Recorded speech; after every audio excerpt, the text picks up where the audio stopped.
बिहार विधानसभा चुनाव में उत्तराखंड बीजेपी ने पूरी ताकत झोंक दी है। मुख्यमंत्री पुष्कर सिंह धामी जनसभाएं कर रहे हैं, जबकि प्रदेश के मंत्री, विधायक और कार्यकर्ता बिहार में प्रचार अभियान में सक्रिय हैं।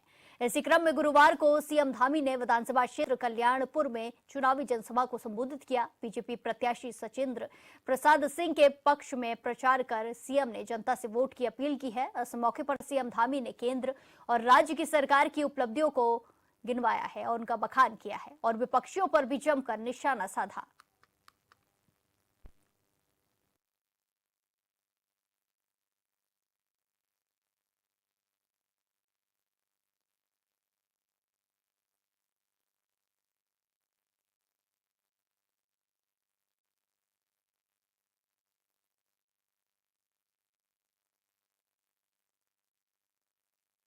अमृत भारत एक्सप्रेस, बहुत सर्किट रेल जैसी आधुनिक रेल सेवाएं आज बिहार के लिए मोदी जी और नीतीश बाबू के नेतृत्व में आगे बढ़ाई जा रही है। इसके साथ ही लगभग 1400 करोड़ रुपए की लागत से और भी बिहटा में अत्याधुनिक आधुनिक हवाई अड्डे का निर्माण हो रहा है।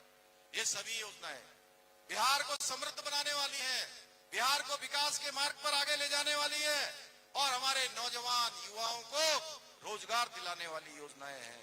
परंतु भाइयों बहनों, मैं आपसे कहना चाहता हूं कि बिहार में परिवारवाद की राजनीति करने वाले लोग आज भी विकासवाद की राजनीति का विरोध कर रहे हैं।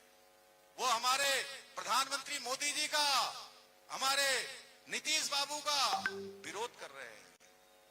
ये वही लोग हैं तो कभी बिजली आती थी तो ताली बजाते थे और नए हाईवे, एक्सपोर्ट और ट्रेनों का आज ये लोग मजाक उड़ा रहे हैं कि नई ट्रेनें क्यों लगाई जा रही हैं, नए हाईवे क्यों बनाए जा रहे हैं, नए जहाज क्यों चलाए जा रहे हैं।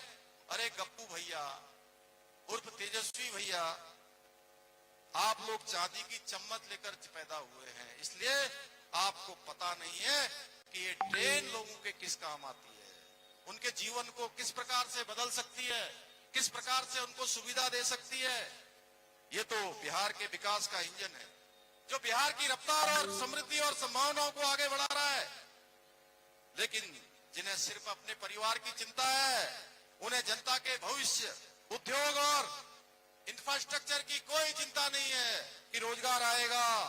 ये वही मानसिकता है जो बिहार को पीछे खींचना चाहती है, जबकि आदरणीय मोदी जी के नेतृत्व वाली सरकार, डबल इंजन की सरकार, बिहार को विकास की नई ऊंचाइयों पर ले जाना चाहती है।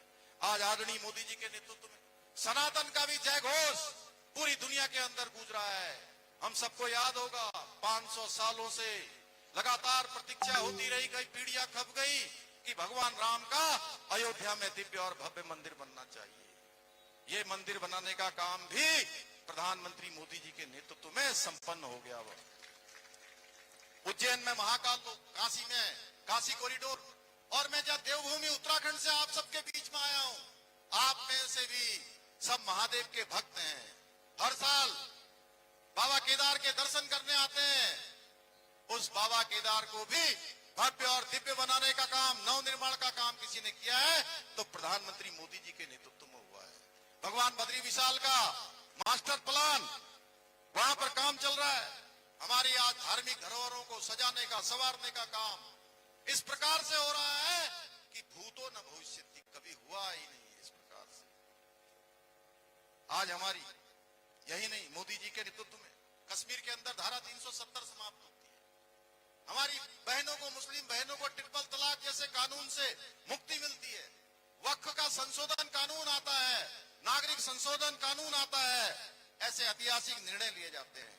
लेकिन जिन लोगों को सनातन का विरोध करना है, देश का विरोध करना है, राष्ट्र का विरोध करना है, वो तुष्टीकरण करने के कारण केवल वोट बैंक की जो राजनीति करते हैं, जो केवल वोट ही सब कुछ अपना समझते हैं, विकास से उनका कोई लेना देना नहीं है, ऐसे निर्णय जब देश के अंदर मोदी जी लेते हैं तो उन सारे निर्णयों का विरोध करते हैं, ऐसे निर्णयों का विरोध करते हैं। अरे गप्पू भैया उर्फ तेजस्वी जी कह रहे हैं कि वक्फ कानून को हम लागू नहीं होने देंगे, लेकिन उनको शायद पता नहीं है कि ये भारत की संसद ने पास किया हुआ कानून है।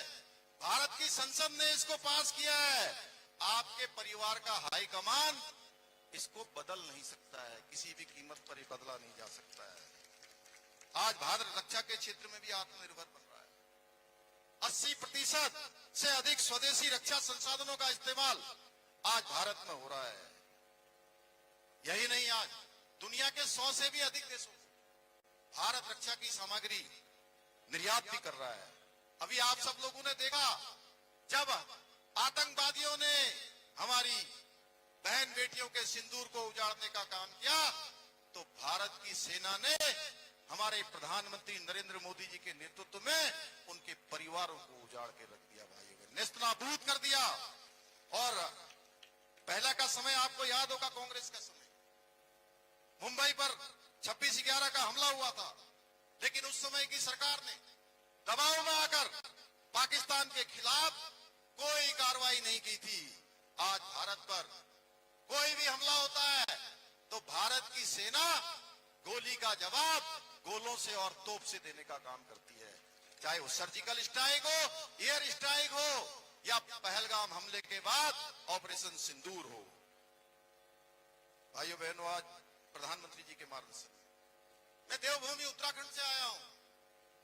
आप सब इतनी बरसात में, और प्रातःकाल मुझे आज सचिंद्र जी ने बताया कि 10 बजे 9 बजे ही आप लोग घर से आ गए थे, लेकिन मैं आज एक बात बिल्कुल मेरे मन में बिल्कुल क्लियर हो गया। सुमन जी, आप भी आए हैं, सचिंद्र जी, इतनी बड़ी संख्या, और इतना मैं देख रहा हूं, जब से सभा शुरू हुई आपने बोलना शुरू किया, सुमन जी ने बोलना शुरू किया, और मुझे भी बोलते हुए 15 से 20 मिनट हो रहे हैं, एक भी संख्या यहां पर कम नहीं हुई।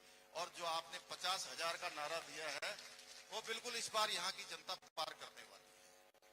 देवभूमि से आया हूं के लिए देवभूमि के सभी देवी देवताओं का आशीर्वाद भी साथ में आया है। और आज हम हमारे प्रधानमंत्री जी के नेतृत्व में, उनके मार्गदर्शन में उत्तराखंड में कई हमने ऐतिहासिक निर्णय लिए हैं राज्य के हित में। हमने पूरे देश के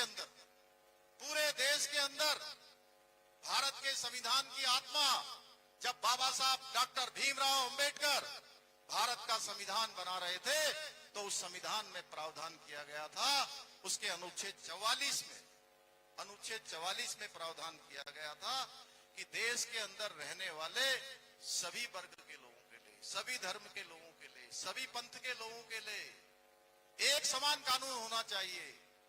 मुझे आप सबके बीच में बताते हुए गर्व हो रहा है कि देवभूमि उत्तराखंड देश का पहला राज्य बन गया है जहां रहने वाले सभी लोगों के लिए एक समान कानून लागू